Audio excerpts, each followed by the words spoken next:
Trust is not a rope that snaps. It is a foundation that cracks, slowly, under the accumulated weight of 1,000 unnoticed pressures. The fissures begin as hairline fractures, invisible to the casual observer, propagating silently in the dark spaces of a shared life. A turned-away face in the half-light of morning. A laugh on the phone that doesn't sound like the one you know. A scent on a collar that isn't yours. You plaster over them with excuses, paint them with denial. Tell yourself that all structures settle with time. But the cracks continue to spread, until one day you are standing in the rubble of what you once called home, wondering how you never heard the groan of the beams about to give way. Looking back, the geology of my marriage's collapse was all there in the strata of our days. For 10 years, Melissa had been my bedrock. We had built a life on that foundation. A sprawling, comfortable house, 2 children whose laughter was the mortar in our walls, and a business I had carved out of nothing, a testament to the stability I craved. I thought our foundation was solid granite. I was a fool. I had mistaken my own hard work for our shared strength. The first tremors were subtle, easily dismissed as seismic noise. Her phone, once an object of casual indifference left on the kitchen island or tossed onto the couch, became a third limb, an extension of her very being. It lived in her hand, or lay beside her, screen down, a dark, unblinking eye guarding its secrets. A new password, she'd explained with a breezy wave of her hand, a new security protocol from work. I accepted it. Why wouldn't I? Then came the new cartography of her time. Her workdays began to stretch, bleeding into the evenings with the excuse of pressing projects and the demands of her boss, Richard. He's a taskmaster, she'd say, a faint, unreadable glimmer in her eye. But this is a huge opportunity for my career.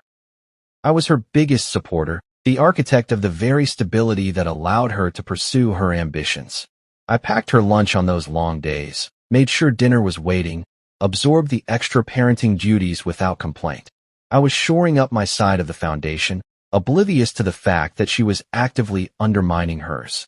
The physical changes were next. It wasn't just ambition that was reshaping her. It was something more fundamental. A new, sharper haircut. Blouses made of silken colors she'd never worn, fabrics that whispered when she moved. Makeup applied with a meticulous hand not for a day at the office, but for a performance I wasn't the intended audience for. One Saturday, as she was getting ready to run errands, I watched her trace the line of her lips with a bold, crimson lipstick. Big plans at the grocery store? I asked, trying for levity. She met my gaze in the mirror, her own strangely defiant. Is it a crime to want to look good for myself, James? The question was a shield, deflecting my own unasked one. Who are you looking good for? I let it go, another hairline crack I chose to ignore. But the doubt was no longer a tremor. It was a seed, planted in the fertile ground of my growing unease. The seed sprouted one Tuesday night. I was in my home office, buried in spreadsheets, the quiet hum of the server a familiar companion. From the living room below, I heard her laugh. It wasn't the warm, open laugh she shared with the children, nor the tired chuckle she gave my bad jokes. This was a low, conspiratorial murmur of sound, intimate and silvery. It was a sound that belonged to a secret world. I rose from my chair, my joints stiff, and crept to the top of the stairs. She was on the couch, her back to me, the silhouette of her body framed by the soft glow of a lamp. Her phone was pressed to her ear. Her voice, when it came, was a velvet whisper that coiled in the silent air and struck me like a snake. No, he's upstairs, she said, followed by that same silvery laugh. He won't hear. I retreated into my office, the blood pounding in my ears, a frantic, trapped bird against the cage of my ribs. He won't hear. The words echoed in the sudden, cavernous silence of my mind. It wasn't just that she was talking to someone. It was the casual dismissal of my entire existence. I was reduced to a pronoun, an obstacle, a piece of furniture in the room upstairs. In that moment, the foundation didn't just crack. A chunk of it fell away, leaving a gaping void where my certainty used to be. The space between us, once filled with the comfortable clutter of a shared life, was now a chasm, cold and immense. I wanted to believe her excuses, to write off my suspicions as the paranoia of a tired, overworked husband. But I knew, with a gut-deep and chilling certainty, that I was no longer standing on solid ground. I was standing at the edge of a precipice, and the woman I loved was the one pushing me toward it. The chasm widened. Conversations became clipped, transactional exchanges of information about the children's schedules and household bills. Her irritation was a constant, low-grade fever, flaring up over trivialities, a misplaced set of keys, the wrong brand of coffee. The woman who had once met my gaze with warmth and affection now looked through me, her eyes focused on a distant horizon where I clearly had no place. I tried to bridge the gap once, a clumsy attempt at engineering a connection. "Is everything okay, Melissa? You seem distant." She sighed, a theatrical exhalation of manufactured stress. "It's just work, James. Richard's been piling on the deadlines. I just need some space." Space. The word hung in the air between us, a four-letter demolition charge. She wasn't asking for a quiet evening or a weekend to herself. She was asking for an emotional and physical territory I was no longer welcome in. I retreated, but the gnawing unease had become a predator, stalking the periphery of my thoughts. The final, definitive blow to the foundation came not with a bang, but with the quiet click of a mouse. I was doing our monthly financial review, a routine I'd maintained for years. It was late, the house was asleep, and the only light came from the cold, blue glow of my monitor. And there they were, a series of withdrawals. Large sums, transferred from our joint savings to an account number I didn't recognize. My first thought was a bank error, a glitch in the system. Hope is a stubborn weed. When I presented her with the printout the next morning, her reaction was a masterclass in practiced nonchalance.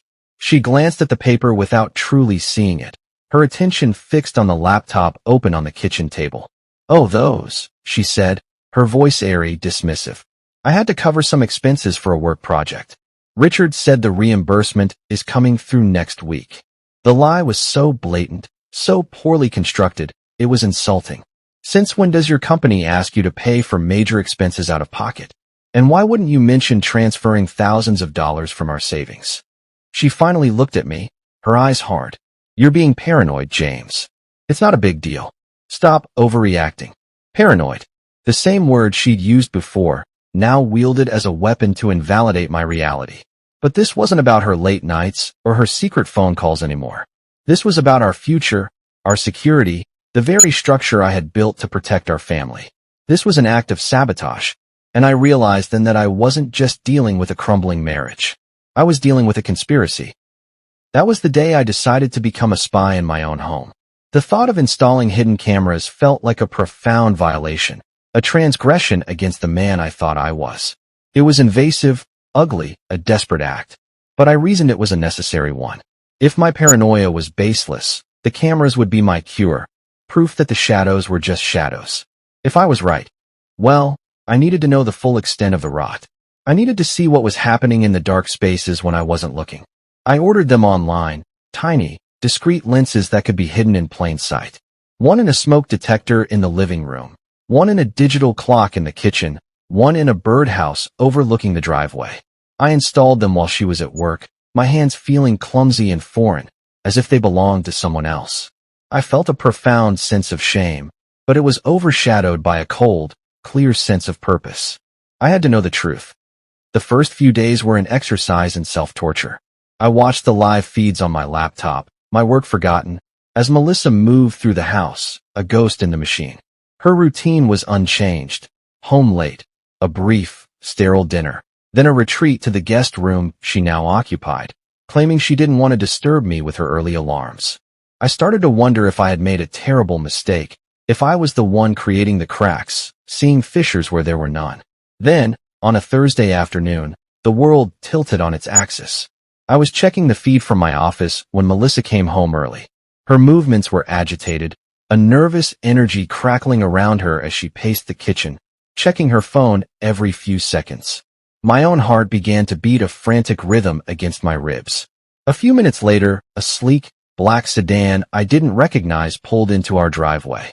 My stomach plummeted into a cold, dark abyss. Richard stepped out of the car. He wasn't the harried, demanding boss from Melissa's stories. He was handsome, confident, his casual swagger that of a man entirely comfortable in his surroundings. He walked up to my front door as if he'd done it 100 times before. Melissa opened it before he could knock. And then I saw it. The embrace. It wasn't a polite greeting between colleagues. It was possessive, intimate. His hand slid down her back, pulling her close. Her head tilted up to his. The camera in the birdhouse couldn't capture the kiss, but I didn't need to see it. I felt it, a phantom impact, a visceral tearing inside my chest. He walked into my house. My house. He sat at my kitchen table while Melissa poured him a glass of my wine. I couldn't hear their words through the camera's muted microphone, but their body language was a symphony of betrayal. The easy way he leaned back in the chair, the proprietary way his hand rested on her arm, the shared, secret smiles that passed between them. This wasn't the tentative beginning of an affair. This was a well-rehearsed performance. This was an occupation. I sat there, frozen, staring at the screen. The doubt, the confusion, the searing pain, they were all still there. But beneath them, something new and hard was beginning to form. It was a cold, quiet resolve.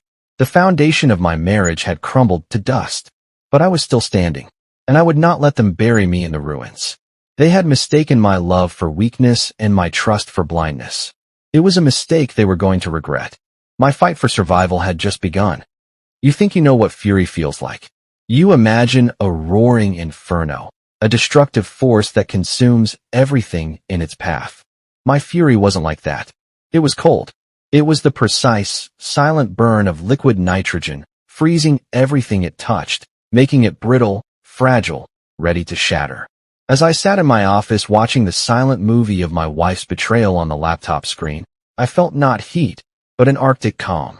The emotional storm had passed, leaving behind a landscape of crystalline clarity. This wasn't about a broken heart anymore. It was about strategy. I became an archivist of my own destruction. I spent hours reviewing the footage, going back weeks, my eyes scanning for the details I had missed. And they were all there. A breadcrumb trail of deceit leading to this exact moment. This wasn't Richard's first visit. He had been in my home multiple times. I watched him lounge on my couch, his feet propped on the coffee table where my children did their homework. I watched him drink my beer, straight from the bottle, while Melissa laughed at something he said, her body angled toward him in a way it hadn't been angled toward me in years. He was an invasive species, colonizing my habitat, and my wife was the one who had unlocked the gate. The affair itself was a blunt instrument of pain, but it was their contempt that honed it to a razor's edge. One afternoon, while reviewing footage from the previous week, I turned up the gain on the audio, straining to catch their words. The kids were at a friend's house. Melissa and Richard were in the living room, a bottle of wine between them. His voice was a low, condescending drawl. James doesn't deserve you, you know. He's too busy playing the perfect provider to even see you. He's weak. Melissa didn't defend me. She didn't even hesitate. She refilled his glass, a small, complicit smile playing on her lips. He just doesn't get it, she said, her voice soft. You understand me. He never has. Weak. Asterisk, the word struck me with the force of a physical blow. Not unloving, not difficult, not flawed. Weak. To them, I wasn't a husband or a father. I was an obstacle, a placeholder, a fool to be managed and mocked in my own home while I paid the mortgage. It was in that moment that my objective shifted. This wasn't just about exposing an affair anymore. This was about dismantling a conspiracy aimed at my very life. I created a new folder on my encrypted hard drive. I titled it, Custody. Every clip of Richard in the house, every screenshot of the illicit financial transfers, every recorded whisper of their disdain for me, it all went into the file. This was no longer a domestic dispute. It was a war for my children. Melissa had made her choice, and I would be damned if I let her drag our kids into the wreckage she was creating. The more I watched, the more I understood. Richard wasn't just a lover. He was a predator. He was grooming her, isolating her, feeding her a narrative in which I was the villain and he was the savior. He was manipulating her insecurities, promising her a life free from the boring, stable man who was too clueless to notice what she really needed. And Melissa, whether out of vanity, desperation, or a darkness I had never seen in her, was not just a victim. She was an active participant. She was his accomplice. I began to see the patterns. The money transfers always happened a day or two before she claimed to have a team-building weekend or a business conference. The new, expensive clothes were purchased on days Richard had been to the house. Their conversations, once I learned to decipher the muffled audio, were filled with vague, hopeful references to a future. Their future. Soon. He'd murmur, his hand stroking her hair. It'll all be over soon. What would be over? My marriage? Or me? The thought, once unthinkable, now took root in the cold, clear landscape of my mind. How far were they willing to go? I needed to maintain my cover. I played the part of the oblivious husband to perfection. I asked about her day, feigned interest in her fabricated work dramas, and absorbed her irritable moods with a patient smile. I was the weak, clueless man they believed me to be. I needed her to stay comfortable. I needed her to continue making mistakes. I needed her to believe her plan was working. And she did. Every time she unlocked the door for him while I was upstairs, every time she deleted a text message, thinking I wouldn't see the notification on our shared phone plan, every time she lied to my face with those eyes I once thought held the whole truth of the world, she was tightening the noose around her own neck. I was watching. I was listening. I was documenting. The file grew, a meticulous catalog of their sins. It was a grim, painstaking process, like performing an autopsy on my own life. Each piece of evidence was another nail in the coffin of the woman I had married. The pain was still there, a constant, low hum beneath the surface of my cold resolve. But it was no longer a debilitating agony. It was fuel. They thought they were the architects of a new life, building their future on the ruins of mine. They had no idea that I was the one holding the blueprints. I saw the whole structure of their deceit, every load-bearing lie, every hidden weakness. And I was waiting, patiently, for the perfect moment to pull the pin and bring the entire rotten edifice crashing down around them. They thought I was weak. They were about to learn just how strong a man can be when he has nothing left to lose but his children. The day my world shattered for the second and final time began with an act of self-care, a pathetic attempt to impose normalcy on a life that had become a waking nightmare. It was an ordinary Tuesday afternoon. I'd finished a client meeting early and, on a whim, stopped at my favorite little Italian place to pick up lunch, a hearty lasagna, my go-to comfort food. It was a small rebellion, a taste of the life I used to have. Back home, the house was empty. I put the container in the microwave to keep it warm and went upstairs to my office to check emails. It was a mundane sequence of events, the kind that happens 1,000 times without consequence. But my instincts, honed by weeks of paranoia and vigilance, were screaming. It had become a nervous tic, an obsession, checking the camera feeds. I opened the application on my laptop, my finger hovering over the icon for the kitchen camera. What I saw sent a jolt of ice water through my veins. Melissa was home. She hadn't called, hadn't texted. She moved with a strange, furtive energy, her expression a mask of tense determination. She walked directly to the microwave, opened the door, and pulled out my lasagna. She placed it on the counter, her back to the camera, but I could see her hands. They were trembling. She glanced over her shoulder, a quick, nervous dart of her eyes toward the hallway, toward the stairs where I might have been. Then, she reached into her purse and pulled out a small, amber-colored vial. Time seemed to slow, the pixels on the screen sharpening with horrific clarity. I leaned closer, my breath catching in my throat. She unscrewed the cap and, with a flick of her wrist, sprinkled a fine, crystalline white powder over the surface of the cheese and sauce. She took a fork from the drawer and methodically stirred the powder into the meal, mixing it in until it was invisible. I watched, not with shock or horror, but with a terrifying, absolute calm. The kind of calm that comes when your worst possible fear is realized, and you discover it's even darker than you'd imagined. This wasn't about leaving me. This wasn't about taking my money. This was about erasing me. She was poisoning my food. The whispers of soon echoed in my head. This was their endgame. A grieving widow inherits everything. No messy divorce, no custody battle. Just a clean, simple removal of the obstacle. She slid the contaminated meal back into the microwave, closed the door, and smoothed her hair. She took a deep breath, composing herself, and walked out of the kitchen as if she had just fetched a glass of water. My mind raced, assembling the pieces with the cold logic of a machine. This was premeditated. This was attempted murder. The Arctic fury I had been nursing for weeks solidified into something harder, something lethal. Then, the narrative took a turn so grotesquely ironic it could only have been authored by a cruel and vengeful god. Less than 10 minutes later, Richard's black sedan pulled into the driveway. Melissa met him at the door, her face a mess of poorly concealed panic. His arrival was clearly not part of the plan. He sauntered into the house, radiating that familiar, smug arrogance. He was a conqueror surveying his new territory. He kissed her, a deep, proprietary kiss that I watched on the screen with complete detachment. Then, completely oblivious, he headed for the kitchen. "Smells good in here." His voice, tinny through the laptop speaker, drifted up. He opened the microwave. "Hey, you didn't tell me lunch was ready." Melissa appeared in the kitchen doorway, her body rigid with terror. That's not for you," she stammered. He waved a dismissive hand, already pulling the plate out. "Relax. I'm starving. We can share." She stood frozen, her mouth opening and closing like a fish gasping for air. She was trapped. How could she explain? How could she tell the man she was conspiring with that the meal he was about to eat was the weapon she'd prepared for her husband? She was paralyzed by the complexity of her own evil. So she did nothing.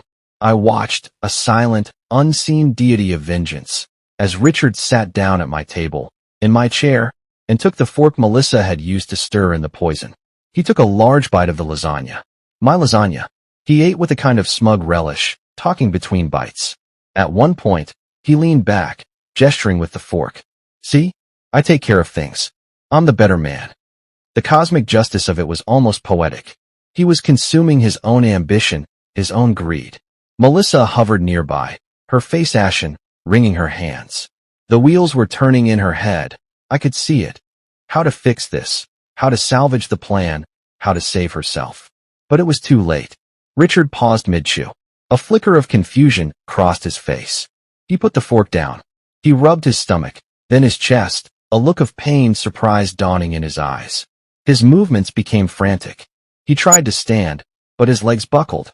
Melissa rushed to his side, her hands fluttering uselessly over his body as he began to convulse, a strangled, gurgling sound escaping his lips. He was dying. In my kitchen, from the poison she had intended for me. I did not move. I did not call 911.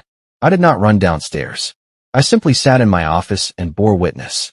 I watched as the man who had invaded my home, debased my wife, and plotted my demise was consumed by the very treachery he had orchestrated. When the convulsions stopped and a final, shuddering breath left his body, Richard slumped forward, his face landing in the plate of half-eaten lasagna. Dead. Melissa stumbled backward, collapsing into the opposite chair, her face buried in her hands. Her body was racked with silent, hysterical sobs. She wasn't mourning him. She was mourning the spectacular, catastrophic failure of her plan. She was mourning the life she had just destroyed, not his, but her own. For a long moment, I remained in my chair, the cold, detached calm still wrapped around me like a shroud. The recording light on my software was still blinking. I had it all.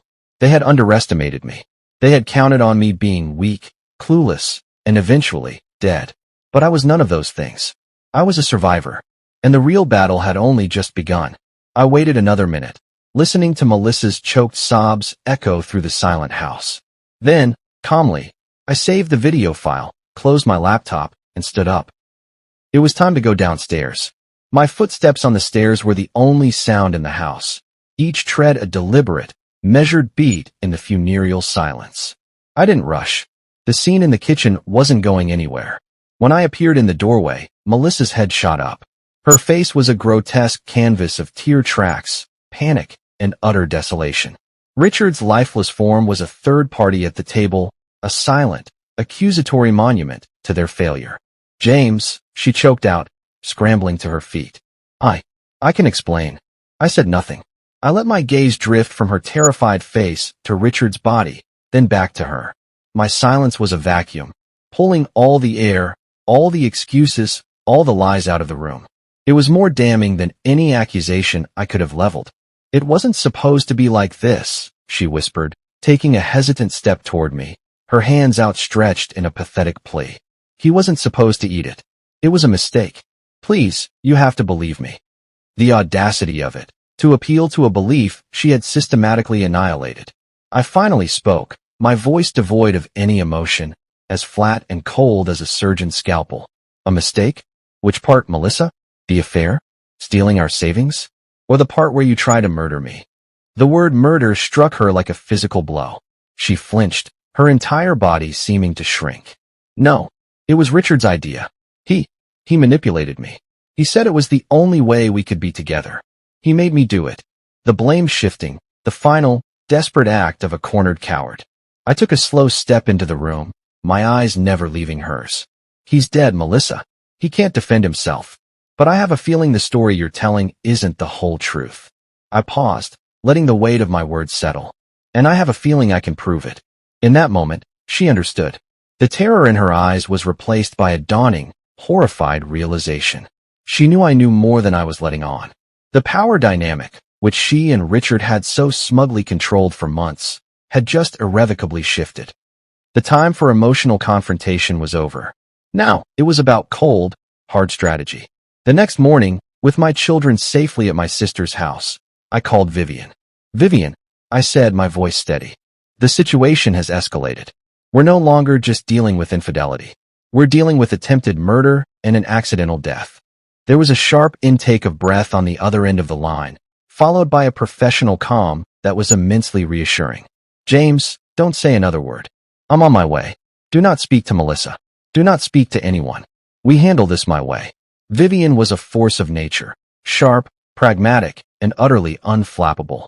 When she arrived, I laid it all out for her in my office. The timeline, the financial records, and finally, the video.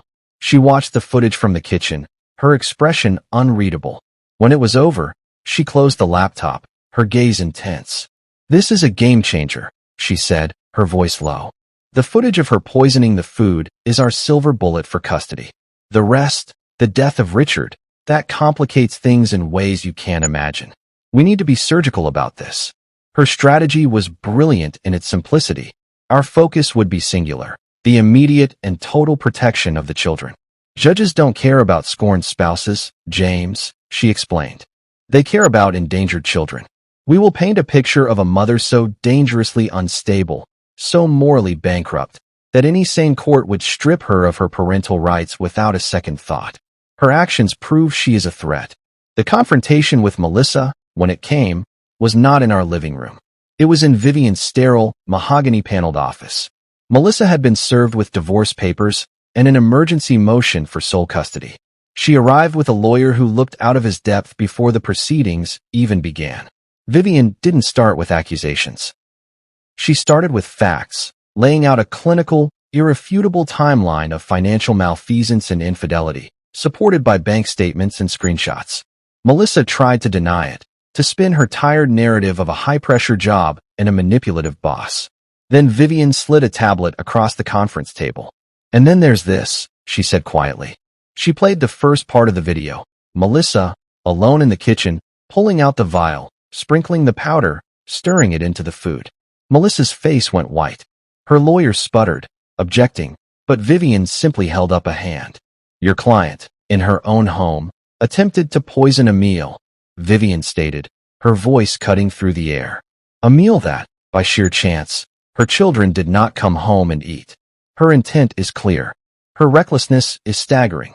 She is a danger to herself and, most importantly, to my client's children. Melissa broke. The sobs were guttural, desperate.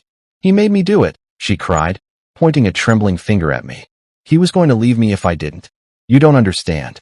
I met her gaze, and for the first time, I spoke. What I understand, Melissa, is that you brought a man into our home who convinced you that murdering your husband was a viable path to happiness. And you agreed. You made your choice.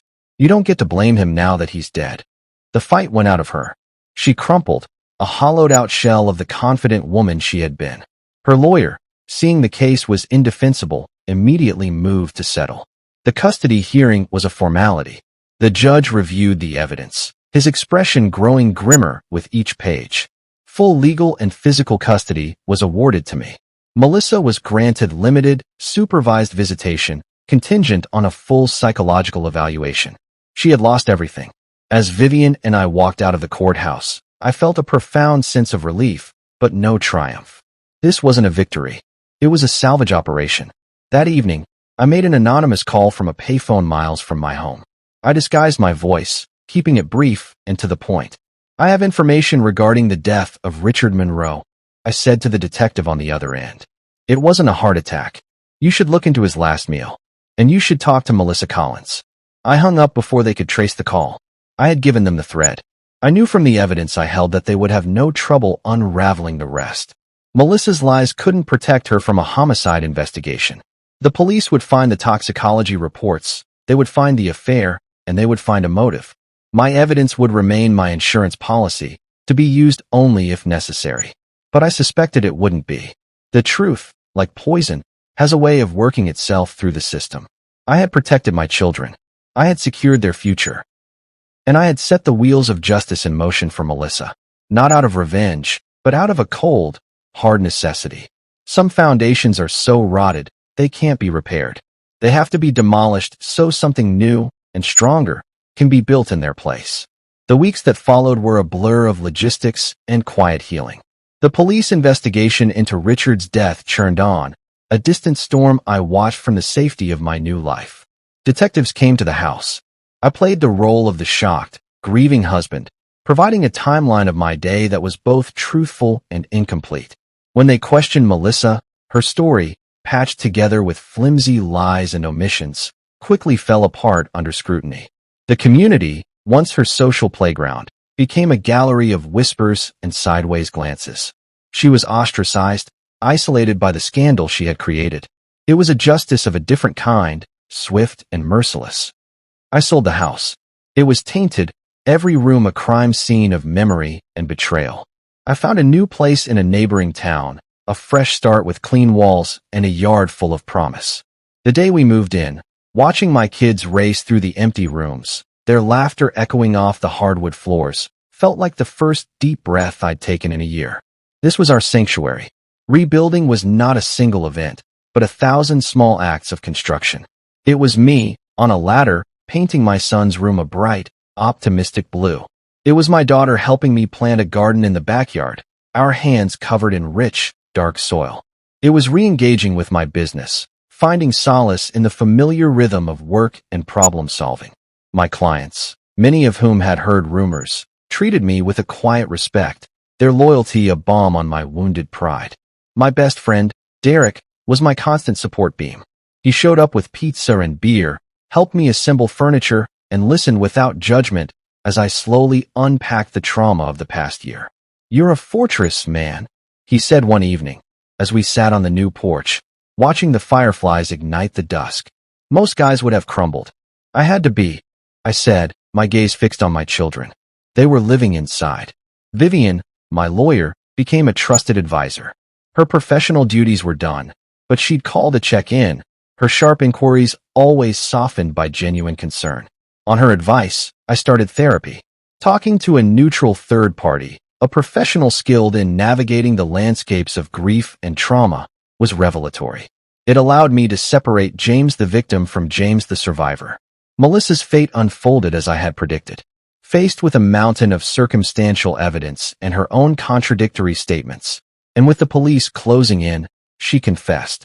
Her confession was a carefully curated version of events, painting herself as a manipulated victim of Richard's coercive control. But it was enough. She was charged with involuntary manslaughter. Her attempt to gain leniency by blaming a dead man only served to cement her reputation as a woman devoid of a moral compass. I don't harbor active hatred for her anymore. That emotion burned itself out, leaving behind a sterile landscape of pity and profound disappointment. I see her during the supervised visitations, a hollowed-out version of the woman I once loved. The regret in her eyes is real, I think, but it's the regret of being caught, not the sorrow of her choices. For the sake of the children, I am civil, but the bridge between us is gone forever. Sometimes, late at night, after the kids are asleep and the house is quiet, I reflect on the lessons forged in that fire. The first is a bitter one. You can build a life with someone for a decade and never truly know the darkness they are capable of.